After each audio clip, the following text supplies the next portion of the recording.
right, I'd like to welcome this month's Taxi Passenger Profile featured member, Mr. Bobby Akers from Fort Worth, Texas. Welcome, Bobby. How are you? I'm doing good, Michael. Glad that I'm able to do this interview and really appreciate the opportunity. Well, I'm glad you could join me because as I was prepping for this today, I was quite amazed by you have a pretty amazing life, a lot of life experiences. So before we get into the meat of the interview, I want to let you know what it was that made me think of you for this month's profile.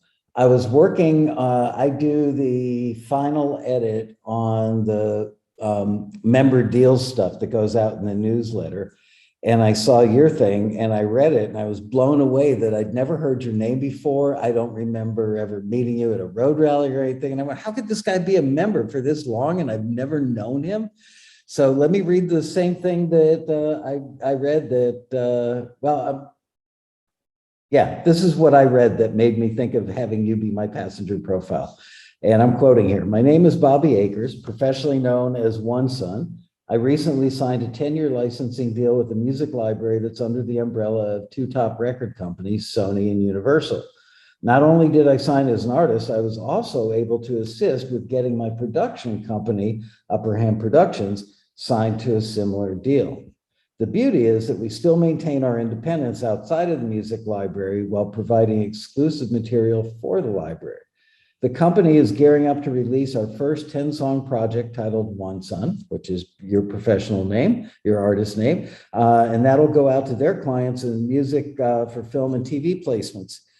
I've been with Taxi since the mid-90s, have had hundreds of forwards that have led, sorry, page turn, that have led to placements on Sportsnet, WeTV, Amazon Prime, Access Hollywood, NFL Network, Netflix, True TV, ESPN, NASCAR Speed Channel, along with international placements in Hong Kong, Saudi Arabia, Sweden, Canada, Mexico, United Kingdom, and Australia. You get around. Yep.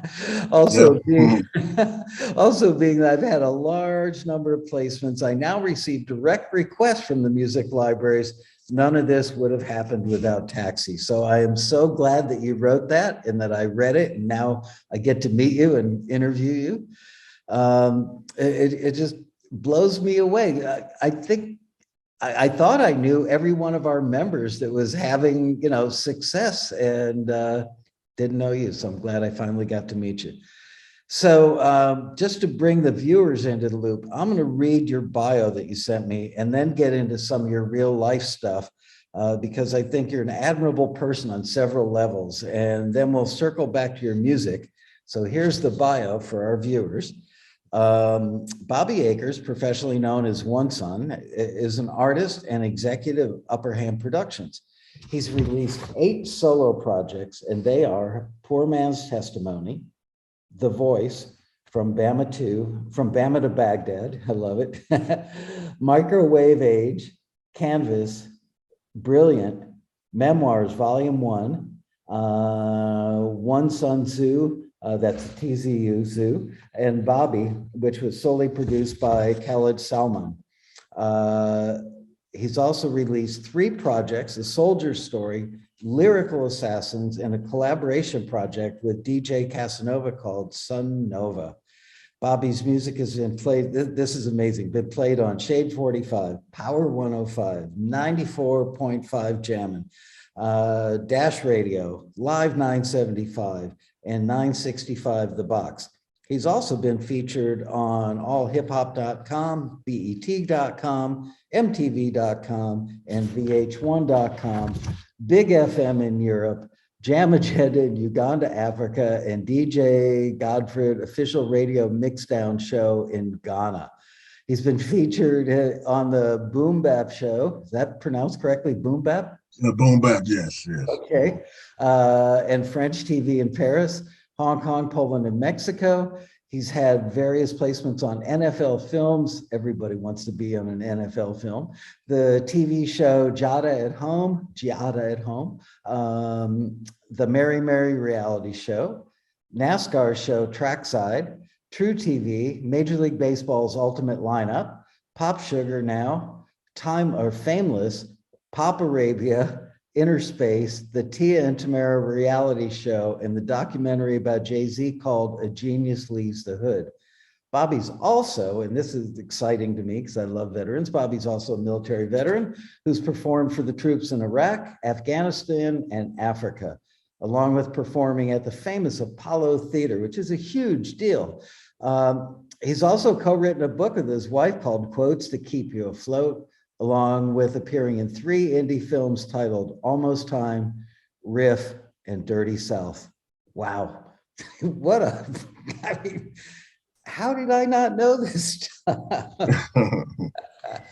Anyway, what a life and so many accomplishments. But of all the things that I've learned, the thing that touched me the most, honestly, was when I watched the video of your song about your daughter, Janessa, that I learned about her in the video, and literally I was wiping tears from my eyes. That video was so incredibly moving, and the story is so moving.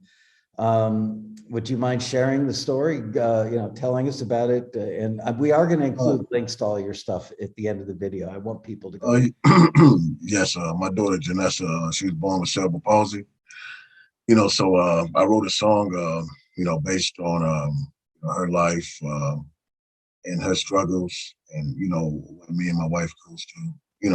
We're taking care of her, and it took me a while to kind of like write it because it was difficult, because it's so personal, and it's some of the one of the hardest things that I've ever had to deal with, and I pull so much inspiration from her because of she's without even a third day that she was born, she started to have seizures, so she was fighting from the beginning, and she always keeps a smile. So anything that I go through in life, I look at her situation, and it puts everything back in perspective. So that song was dedicated to her and her struggles. And even though she can't, verbalize it herself, me and my wife, we represent her, and not only, her, for all parents that have special need children, special need adults. We just want to let them know that they're not alone. Well, the video does an amazing job of conveying that message and shows what an inspirational young lady she is. If I remember from the lyric, they told her she wouldn't walk, and she does. And a lot of things the doctor said would never come true in her life have. And that's a testament to her willpower and the fight she's got in her, and an incredible testament to you and your wife, because that's a lot of work, a lot of responsibility. Parenting is hard enough without a kid that's got special needs, but you got your hands full and you're handling it with grace, and your daughter's living a beautiful life because you guys are there for her. So I have a lyric that I say, God trusted us, so he gave us precious cargo. So that's the way, we look at it. Yep. She's a gift from God. Truly. Is your wife's name pronounced Seni? It's Sani. My wife's from the Pacific Islands, so it's Sani. But Jane, it translates to Jane in English. All right. Well, I'll call her Sani. She's also an Army veteran. Did you guys meet when you were both in the Army? Exactly. Yeah, we met in the Army. Yes. Wow. And where were you guys based at the time that you met? Fort Hood. We was at Fort Leonard Wood. Okay. I don't want to get that wrong. Yeah, we was in Fort Leonard Wood, Missouri. Wow. Did you get any gold before you left? No, Leavenworth. No, that's Fort Knox. No, that's Knox, Fort Knox. That's Fort Knox. Oh, well, yeah, I know that joke. People are used to that. My sense of humor is not that good. It sounds like the two of you have faced some incredibly serious challenges in life. And once again, rather than running from those challenges, you found the strength and turned some quotable quotes that have helped the two of you find that strength to stand up to those challenges into a book, which I'm amazed. It's like, what else can you possibly do? You're doing everything. And the book is called Quotes That Keep You Afloat. And we'll also include the link to that book on Amazon below the video on YouTube. I want people to go check that out. Are there any quotes? Do you have a favorite from the book that you remember off the top of your head? Off the top of my head, one is, govern your mind state. Say it again. Govern your mind state. Okay, and who's that from? Do you remember? No, all the quotes are original quotes that we came up with. Oh, you're kidding. I haven't read the book. Yeah. Over 300 original quotes that we came up with. We thought about, every aspect of life that you may go through, no matter if it's triumph, no matter if it's hard times, no matter if you're getting married, no matter if it's a birth of a child, no matter if it's an unfortunate situation. We try to come up with a quote that everybody can relate to and take with them, because sometimes a good quote, that you hear from your grandparents or your parents, it sticks with you. And, most of us will say, like my grandfather used to say, or like my mother would say, and it's always something that sticks with us. So we try to come to, make quotes that will stick to people's ribs, So it's over 300 quotes, original quotes that we and govern your mind state. I like it. That's hard, hard to do. Yeah. You say hard to do, but it makes perfect sense. Wow. I want to talk about the video of you performing at the Apollo Theater and getting a standing ovation. How did that feel? I mean, just performing there, I've been to a performance at the Apollo. I used to live kind of close to there. And it's hallowed ground. You walk in there and think of all the people that perform there, I don't know how many years, probably like 75 years or more. Well, yeah, I mean, it has a lot of history, from, Michael Jackson when he was young, Stevie Wonder, a lot of greats have performed at the Apollo. So, it was, I was, going in looking at it, as another show, to kind of like keep myself even keel. Mm-hmm. We was like practicing, and it was this guy that blew us away. He was singing a song. I can't remember what song, but everyone knew he would do well. And so he was in the show, and he was before me, contested before me. So he goes, and when Tommy opens his mouth, they boo him off stage. So that's when I got nervous, because I knew the guy could sing, Wow. Yeah, I knew. Yeah. And, but thank God that I was able to, do my thing and capture the audience and get a standing ovation. Because, New York is a hard crowd. And I'm originally from Alabama. And when I said Alabama, you kind of hear pin drop, Oh man, where are you from in Alabama? I'm from a small town called Lynette, Alabama. It's about 45 miles from Montgomery. Okay. It's East Alabama, on the Georgia line. I grew up in a farm town in Illinois, so I get it. Oh yeah. Wasn't the deep South, but small is still small, surrounded by cornfields and soybeans in every direction. I understand small towns. So it looked like Steve Harvey did a good job of being the MC and making you feel comfortable. And yeah, he did. Yeah, because when I said Alabama, he had a joke. he had a joke. Yeah. How did you feel when you walked off the stage?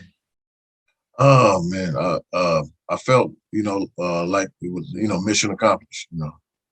Yeah, I felt great, because the talent coordinator and everybody know, you get through your set, that's a win. Yeah. Because yeah. Right. If you don't get booed off. Exactly. Exactly. Wow. So did you get any phone calls or anybody reach out to you after that gig? Yes, actually, management company reached out to me after that, in Atlanta, and I moved to Atlanta. Um, and I actually, got out the military, moved to Atlanta, and I started doing a lot of shows. That's how I ended up being in one independent film called The Dirty South. I was in that film. I signed a deal, um, and I was in that deal for 2 years. It didn't pan out. I was kind of like an artist that got shelved. I did a project that never came out. Different stipulation. I consider myself a conscious rap artist. Yeah. You know, I'm not a gangster or drill music. I don't do that. That type of hip hop or rap. And conscious rap artists, sometimes it's harder for us because we uh, doing thought provoking lyrics. Mhm. We're trying to build and not destroy. You know, we in depth thinkers. We appeal to probably you could say um, older, not really an older audience, but an older audience, but more people that are into thought provoking lyrics. Well, the song that you sang at the Apollo was certainly thought provoking. It was called A True Role Model, and it was about your dad. And once again, you choked me up, man. It's, I mean, there's definitely a problem, not to get into anything political or I don't want to be judgmental, but there's a real problem with not with the nuclear family, certainly in America, has dwindled over the years. And your song was all about, growing up with a dad and what a great dad and great role model your dad was. So I was tickled pink when I heard that song. It's like, wow, this guy gets it. So congratulations. Thank you, thank you. Yeah.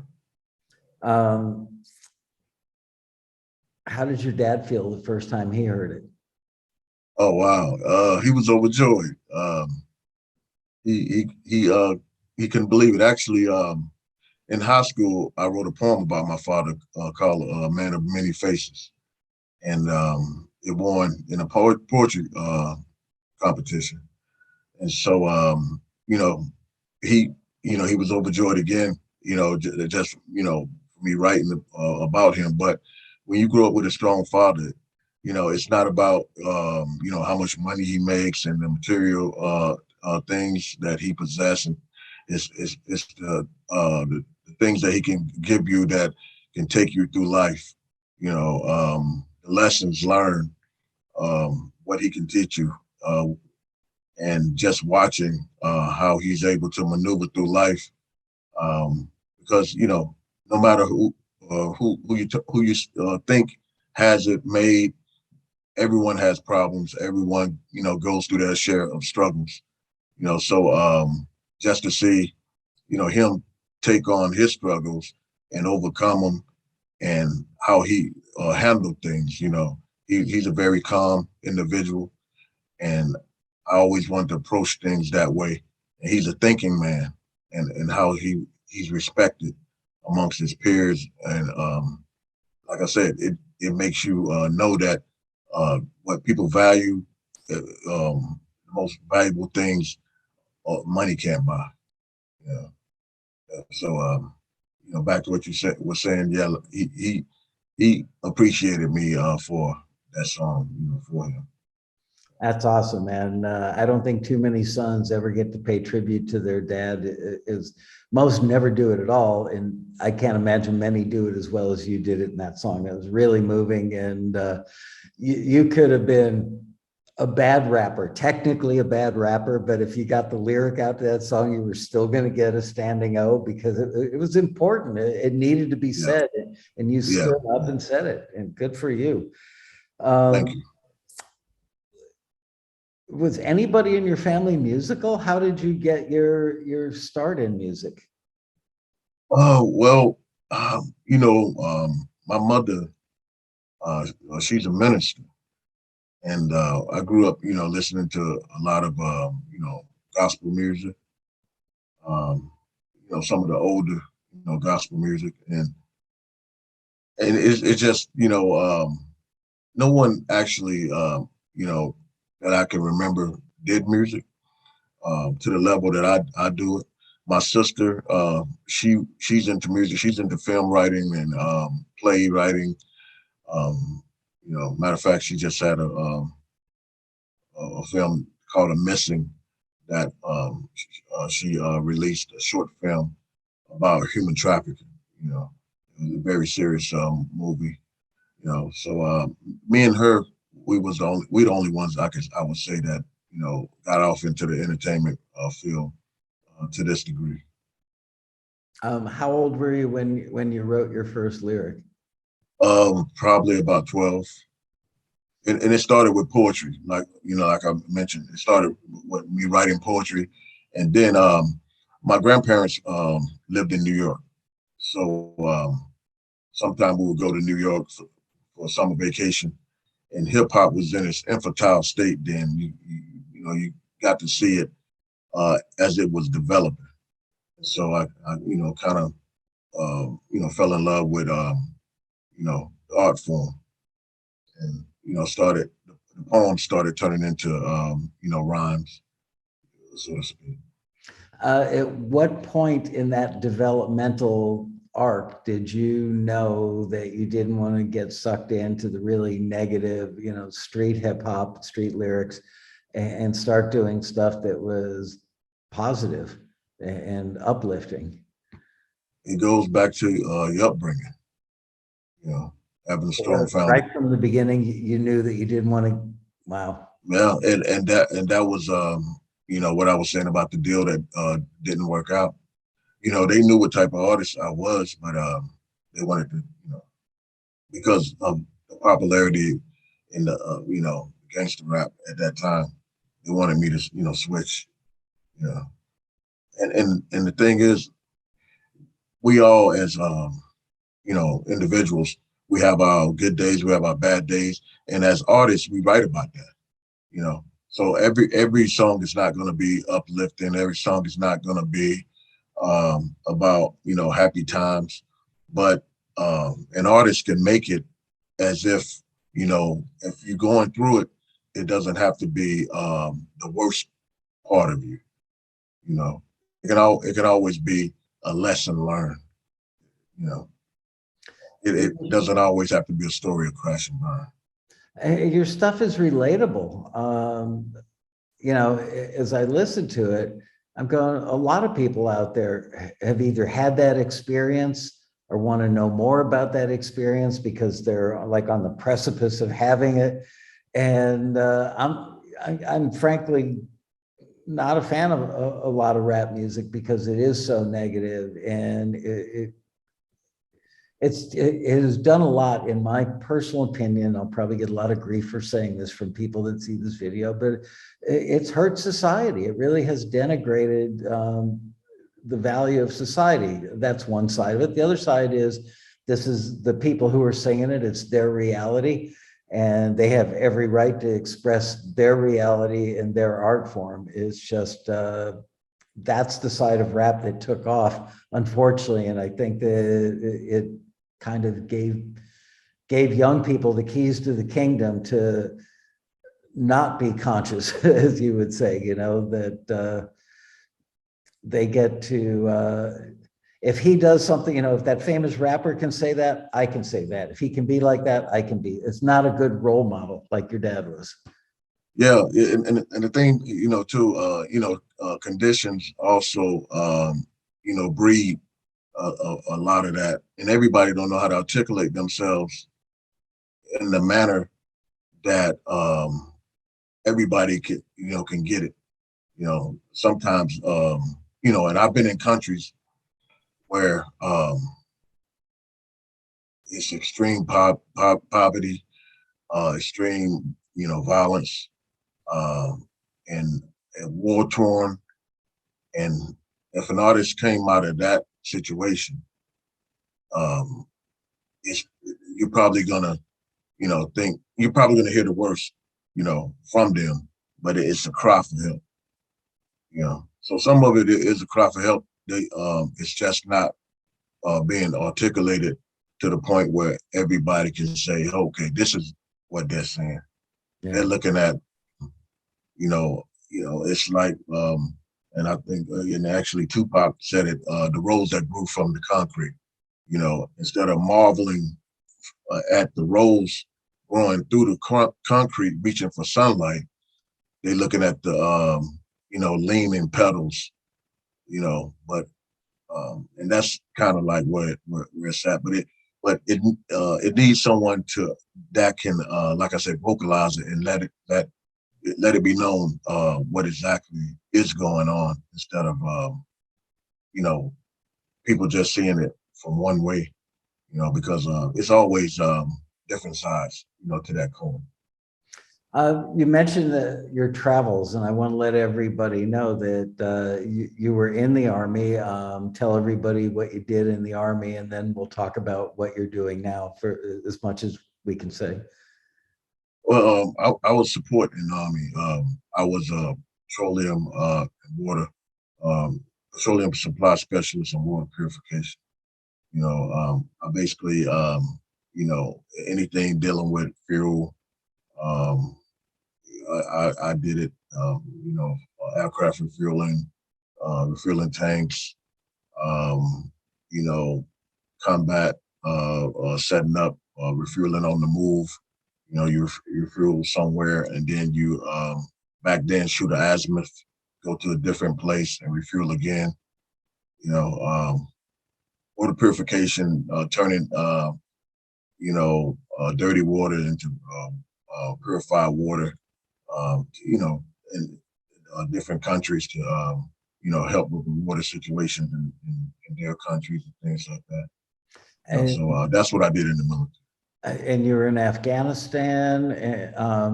Were you when you were you in Afghanistan when you were in the Army, or was that after? No. In the Army, I wasn't in Afghanistan. I was in Afghanistan as a contract, government contract. Which you are now, and you can't really talk about that, but you're a government contractor, and you're not in Alabama, and you're not in Fort Worth right now. No, I'm not. No, I'm actually in Africa. Basically what I do now, I support U.S. and coalition forces to assist with fight against global terrorism. Pretty heavy stuff. Like I said at the beginning, you've lived an unusually rich life, let's say. How did the Army influence your writing? If it definitely influenced my writing. It gave me a broader scope, to deal with, in my travels and meeting different people. One thing about the Army, and I think, and we talked about this, that, everybody, should, serve, or everybody should at least, know what it feels like to kind of like be uncomfortable and learn how to be comfortable in an uncomfortable situation. Basically, what I was saying, what the Army does when I was going through basic training, they'll say, okay, guys, get your battle buddy. Who you think will be a battle buddy. And a battle buddy is somebody that's gonna be with you through thick and thin, in hostile situations. That's the guy that watches your six, meaning he watches your back. So of course, people gonna get with someone that they are relatable with, and they'll see who you pick, and then they'll turn around and pick the opposite person for you. It may be a guy that's from New York, and they'll pick a guy from Iowa to be his battle. And by doing that, it could be different race, different cultures, different backgrounds, but they get a chance to learn about each other. They get a chance to have something in common to fight for. This end up being your brother or your sister. At the end of the, at the end of the day, a lifelong friend, and I think what we're going through now, and like you said, I don't want to get, too political either, but I think what we're going through now is a lack of us, bonding together, getting to know each other, lack of empathy, and we got more in common than we do apart, and the military, it puts those things together that you have in common and gives you a goal to fight for, and you come together to fight for that. And no one wins as an individual. If someone does something as an individual, it doesn't work. It only works when everybody pool their resources and work together for that common goal, and you celebrate that because you did it together. You mentioned, I can't remember if it's in a bio, somewhere, that 4 out of the 5 guys in your production company are all people that you met during your service. 4 out of 5 of us are veterans. And DJ Casanova, Upper Hand Production, I'm an exec. DJ Casanova, he's the founder of Upper Hand Production. He's a veteran of the Air Force. Douglas Rogers, he's a veteran of the Air Force. Me and Douglas Rogers was in Afghanistan together. He was a government contractor at the time also. Khalid Salam, he's an Army veteran. Me and him, we met in the Army, and myself. DJ Ty Infamous, me and him went to high school together. We went to high school together, so we go way back. So us 5, we are the makeup of Upper Hand Production.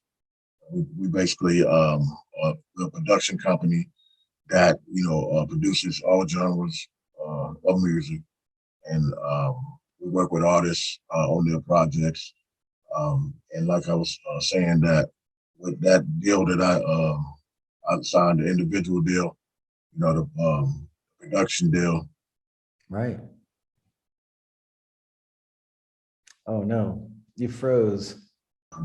Great deal because we still maintain our independence, even though whatever we do for the company, is solely for that library. Right. So they don't lock you up as artists, or they don't lock. Yeah, they don't lock us up. They lock up the material, but not the people that create it. Exactly. Yeah.